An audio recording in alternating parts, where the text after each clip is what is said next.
Career maker में आप सभी का भरपूर स्वागत है। ठीक है, आज का जो चैप्टर है लर्निंग सीरीज के अंतर्गत आज का बहुत ही महत्वपूर्ण चैप्टर है। ठीक है, भारत की आंतरिक सुरक्षा व्यवस्था। भारत की आंतरिक सुरक्षा व्यवस्था के अंतर्गत हम बात करेंगे कि बीएसएफ की स्थापना कब होती है, कैसे काम करता है, ध्येय वाक्य क्या है। ठीक है, बीएसएफ हो गया, आईटीबीपी हो गया, सीआईएसएफ हो गया। प्रतियोगी परीक्षाओं में स्टैटिक जीके के अंतर्गत ये बहुत ही महत्वपूर्ण चैप्टर माना जाता है और इसी चैप्टर से बहुत सारे प्रश्न आते हैं कि किसका ध्येय वाक्य क्या है, किसकी स्थापना कब होती है। ठीक है, तो चलिए देखते हैं हम इस महत्वपूर्ण चैप्टर को। ठीक है, तो भारत की आंतरिक सुरक्षा व्यवस्था एवं मुख्य चुनौतियां।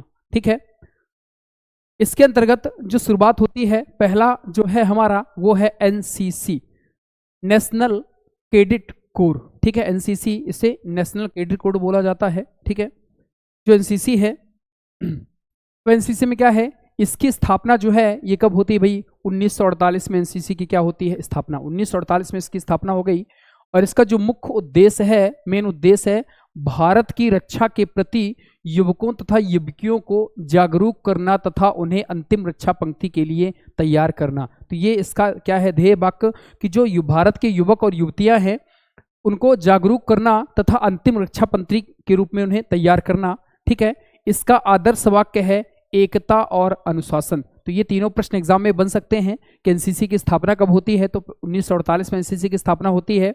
इसका ध्येय वाक्य भारत के युवक युवतियों को जागरूक करना और अंतिम रक्षा पंक्ति के लिए तैयार करना है और इसका जो आदर्श वाक्य है वो है एकता और अनुशासन। ठीक है, एनसीसी के अंतर्गत आपने ये ड्रेस देखी होगी। एनसीसी में इसमें हर एक चीज का एक अलग मतलब है। ठीक है, देखें ये कैप होती है। ठीक है, ये आपकी क्या है, कैप दिख रही है। ठीक है, ये हैकल होता है, ऊपर जो लगा होता है ये रेड कलर का, इसे हैकल कहा जाता है।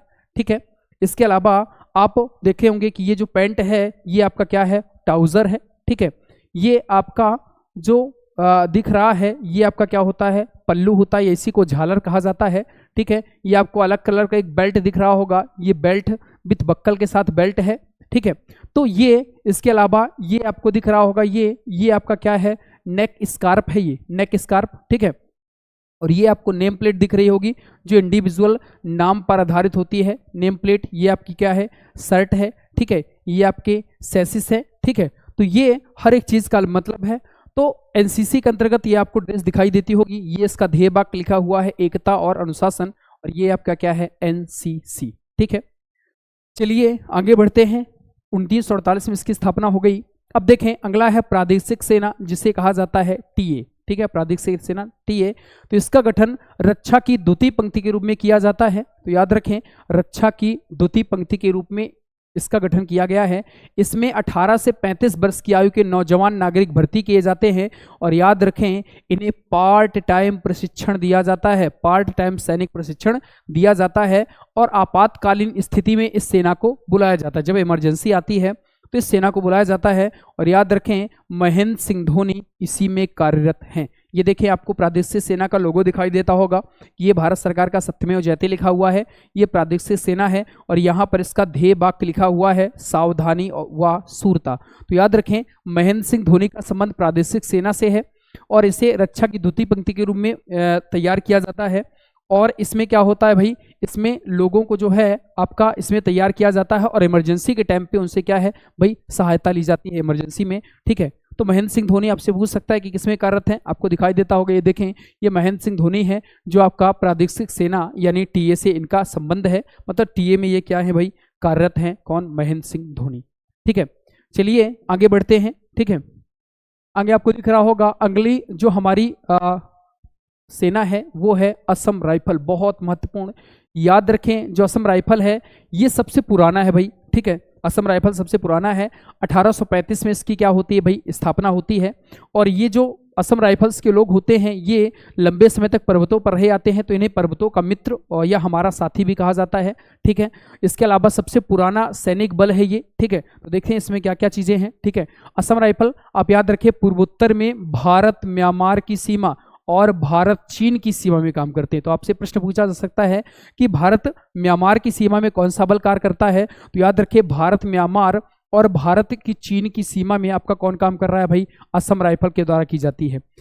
प्राचीनतम अर्धसैनिक बल की स्थापना, मतलब इसकी जो स्थापना है कब होती है भाई, 1835 में इसकी क्या होती है, स्थापना होती है, ठीक है, में कछार लेवी के नाम से किया गया था। मतलब जब इसमें शुरुआत स्थापना हुई थी तो आपसे पूछा जा सकता है इसका नाम क्या था, कछार लेवी के नाम से किया गया था। यह केंद्रीय सशस्त्र बल है जिसकी 46 बटालियन है। ये भी आपसे पूछा जा सकता है कि असम राइफल की कितनी बटालियन है, तो 46 बटालियन है। और इसका जो मुख्यालय है ये कहाँ है भाई, शिलांग में इसका मुख्यालय है। इस बल को प्यार से पूर्वोत्तर का प्रहरी और पर्वतीय लोगों का मित्र कहा जाता है, क्योंकि ये लोग पर्वतों पर निवास करते हैं, रहते हैं या सेवा करते हैं हमारी, इस वजह से इनको पर्वतों का मित्र या पूर्वोत्तर का प्रहरी कहा जाता है। तो 4-5 बातें आपको याद रखना है कि असम राइफल 1835 में बना है, ठीक है। भारत म्यांमार और भारत चीन की सीमा में ये बल कार्यरत होता है, पर्वतों का मित्र कहा जाता है। शुरुआत में जब इसकी स्थापना हुई थी तो कछार लेवी के नाम से हुई थी, ठीक है। ये क्या है भाई, असम राइफल, आपको ये सैनिक दिख रहे होंगे, ये असम राइफल है, ठीक है। हाँ, इसके अलावा आगे बढ़ते हैं, देखिए अगला जो है ये है राष्ट्रीय सुरक्षा गार्ड, जिसे NSG कहा जाता है, national security guards, NSG national security guard, जिसे राष्ट्रीय सुरक्षा गार्ड कहा जाता है। तो देश में आतंकवाद को चुनौती का सामना करने के लिए, ठीक है, ये अलग है का, देश में आतंकवाद को चुनौती का सामना करने के लिए 1984 याद रखें, एनसीसी की स्थापना जो है एनसीसी की 48 में हुई थी, और 48 को यदि उल्टा कर दोगे तो ये बन जाएगा 1984, और 1984 में कौन बन जाएगा भाई, NSG। तो याद रखिए ये NSG है, और इसको उल्टा करने पर बन जाता है भाई NCC, ऐसे भी आप याद रख सकते हैं इसको, ठीक है।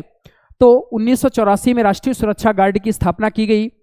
NSG यूके के SAS और जर्मनी के GS9 कमांडो बलों के पैटर्न पर आधारित होती है। मतलब आपका यूके के जो SAS कमांडो होते हैं, ठीक है, और जर्मनी के जो GSG9 कमांडो होते हैं, उनके समतुल्य या उनके पैटर्न पर आधारित भारत की कौन होती है भाई, NSG होती है। इसके 2 समूह होते हैं, पहला स्पेशल एक्शन ग्रुप जिसे SAG कहा जाता है, जिसमें सैन्य कर्मचारी होते हैं, और दूसरा होता है SRG जिसे स्पेशल रिजर्व ग्रुप कहा जाता है, जिसमें राज्य पुलिस बलों के कर्मचारी होते हैं। NSG कमांडो को आमतौर पर ब्लैक कैट कमांडो के नाम से जाना जाता है। ये बहुत महत्वपूर्ण प्रश्न है, आपसे पूछा जाता है कि NSG कमांडो को क्या कहा जाता है, तो इन्हें ब्लैक कैट कमांडो के नाम से जाना जाता है। इसकी जो ट्रेनिंग है मानेसर हरियाणा में होती है, याद रखें इसकी जो ट्रेनिंग क्या होती है भाई, मानेसर हरियाणा में होती है। ये आपको NSG वाले दिखाई देते होंगे, ब्लैक कलर के कपड़े पहने हैं, यही है ब्लैक कैट कमांडो, जिसको NSG नेशनल सिक्योरिटी गार्ड कहा जाता है, ठीक है। अगली जो सुरक्षा बल है वो है CISF, याद रखें अगली जो सुरक्षा बल है वो है CISF, केंद्रीय औद्योगिक सुरक्षा बल। तो CISF की जो स्थापना है ये 1969 में की गई थी। इस बल पर केंद्रीय सरकार के औद्योगिक परिसरों में काम करने वाले कारीगरों और वहां की संपत्ति को सुरक्षा प्रदान करने की जिम्मेवारी होती है। इस बल के अधिकारियों को हकीम पेट हैदराबाद में स्थित राष्ट्रीय औद्योगिक सुरक्षा बल अकादमी में प्रशिक्षण दिया जाता है। तो याद रखें जो CISF की जो ट्रेनिंग होती है ये होती है हकीम पेट, और हकीम पेट कहाँ पर आता है भाई, हैदराबाद में आता है। यहाँ पर इनकी ट्रेनिंग होती है, और इनकी जो स्थापना है 1969 में इनकी क्या होती है भाई, स्थापना, ठीक है। इसको आप देख सकते हैं, ठीक है। जो आपका CISF वाले होते हैं तो आपको दिखाई दे रहे होंगे, ये CISF वाले हैं, ठीक है। चलिए बढ़ते आगे। ये CISF में आपका ये लोगो है, इसका क्या, संरक्षण एवं सुरक्षा, और आपको दिखाई दे रहा होगा ये CISF भारत सरकार का सत्यमेव जयते है, ठीक है। तो प्रोटेक्शन एंड सिक्योरिटी यानी संरक्षण और सुरक्षा, इसका क्या है भाई, ध्येय वाक्य है CISF का, ठीक है। चलिए अगला जो बल है उसका नाम है CRPF। CRPF की जो स्थापना है वो 1939 में होती है। CRPF की जो स्थापना है ये कब होती है भाई, 27 जुलाई 1939 में इसकी क्या होती है, स्थापना होती है, ठीक है। अब जब इसकी स्थापना हुई थी तो क्राउन रिप्रेजेंटेटिव पुलिस के रूप में नीमच में की गई थी। इसकी स्थापना CRPF के रूप में नहीं हुई थी, इसकी स्थापना क्राउन रिप्रेजेंटेटिव पुलिस के रूप में हुई थी। और कहाँ पर हुई थी भाई, नीमच में इसकी क्या होती है, स्थापना होती है। इसका मुख्यालय दिल्ली में है। 28 दिसंबर 1949 के बाद इसे CRPF CRPF कहा जाने लगा। तो याद रखिए जब 39 में स्थापना हुई थी तो इसका दूसरा नाम था, 1949 में से क्या कहा जाने लगा भाई, CRPF कहा जाने लगा। राजस्थान के माउंट आबू में CRPF एकेडमी स्थित है, मतलब इसकी एकेडमी कहाँ है भाई, राजस्थान के माउंट आबू में एकेडमी है। यहाँ इस बल के अधिकारियों को ट्रेनिंग दी जाती है। इसके अलावा नीमच जहाँ पर इसकी स्थापना हुई है मध्य प्रदेश, कोयम्बटूर तमिलनाडु और नांदेड़ महाराष्ट्र में CRPF के 3 प्रशिक्षण कॉलेज हैं। मतलब आपसे पूछा जा सकता है तो मध्य प्रदेश में कहाँ भाई, नीमच, कोयम्बटूर आपका कहाँ पर भाई, तमिलनाडु में, और दूसरा नांदेड़ महाराष्ट्र में। इसके क्या है भाई, 3 प्रशिक्षण कॉलेज हैं जहां अधीनस्थ अधिकारियों के पाठ्यक्रम चलाए जाते हैं। CRPF केंद्रीय रिजर्व पुलिस बल की 1939 में एक बटालियन थी जो बढ़कर 4 जोनों, 20 प्रशासनिक क्षेत्रों, 2 संचालन क्षेत्रों, 36 प्रशासनिक रेंजरों, 7 संचालन रेंजरों, 228 बटालियनों और 41 ग्रुप केंद्रों, 15 प्रशिक्षण संस्थानों और 4 संयुक्त अस्पतालों तक पहुंच गई है। यह देश का एकमात्र केंद्रीय सशस्त्र पुलिस बल है जिसमें 3 महिला बटालियन। याद रखें इसकी कितनी महिला बटालियन है भाई, इसकी 3 महिला बटालियन है। CRPF को अंतर्राष्ट्रीय स्तर पर कोसोवो, हैती और श्रीलंका में तैनात किया जाता है। तो आपसे प्रश्न पूछा जा सकता है कि इसे इंटरनेशनल लेवल पर कहाँ तैनात किया जाता है, तो याद रखो कोसोवो, हैती और श्रीलंका में आपका इस बल के लोग कार्यरत हैं या काम करते हैं। ठीक है, 3 बटालियन इसकी हैं, याद रखेंगे। ठीक है, तो आपको ये दिख रहा होगा CRPF का। ठीक है, ये महिलाएं हैं, महिलाओं की 3 बटालियन बनाई गई है। ठीक है, ये हमारी जमान है। ठीक है, और इसका आदर्श बाग आपको दिख रहा होगा, सेंट्रल रिजर्व पुलिस, ये आपको दिख रहा होगा इसका लोगो। ठीक है, अगला जो सशस्त्र बल है उसका नाम है सशस्त्र सीमा बल, जिसे SSB कहा जाता है, सशस्त्र सीमा बल। ठीक है, अब सशस्त्र सीमा बल की जो स्थापना है ये होती है भाई 15 दिसंबर 2003 को इसकी स्थापना होती है। पहले तक इसका पहले नाम स्पेशल सर्विस ब्यूरो था, स्पेशल सर्विस ब्यूरो था, और अब क्या हो गया है, सशस्त्र सीमा बल। ठीक है, इसके गठन का मुख्य उद्देश्य 1962 के भारत चीन युद्ध के बाद सीमावर्ती क्षेत्रों के लोगों में विश्वास पैदा करना था और देशभक्ति की भावना का विकास करना था। आप सबको ज्ञात होना चाहिए कि 1962 में भारत चाइना युद्ध हुआ था।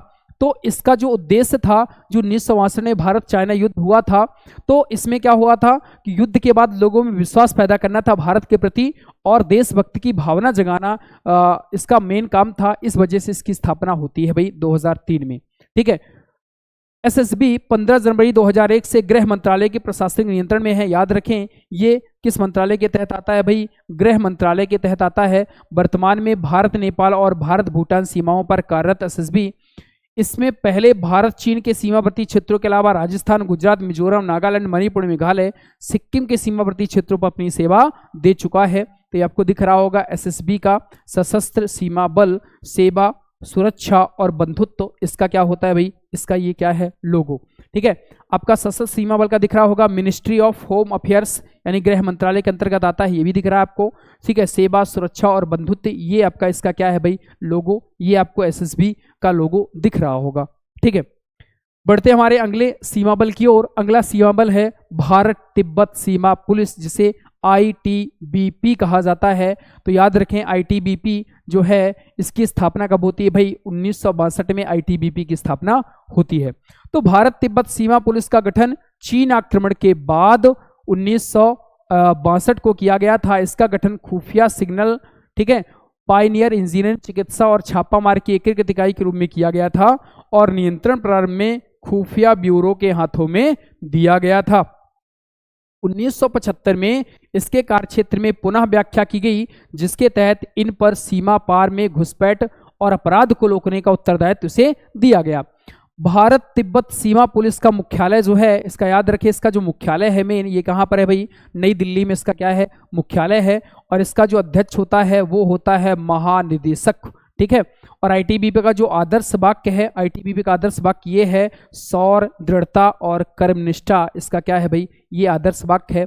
यह वर्तमान में मध्य और पश्चिम हिमालय क्षेत्र में आपदा प्रबंधन की नोडल एजेंसी का दायित्व संभालने के साथ साथ कैलाश मानसरोवर यात्रा के दौरान तीर्थ यात्रा को सुरक्षा, संचार और स्वास्थ्य सुविधाएं भी उपलब्ध करवाता है। मतलब जो मानसरोवर यात्री जाते हैं उनकी जिम्मेवारी ITBP के ऊपर होती है। वर्तमान में भारत तिब्बत सीमा पुलिस में कुल 68 बटालियन है, मतलब जनवरी 2017 तक इसकी भाई कितनी बटालियन है, 68 बटालियन है इसकी, ये याद रखेंगे हम।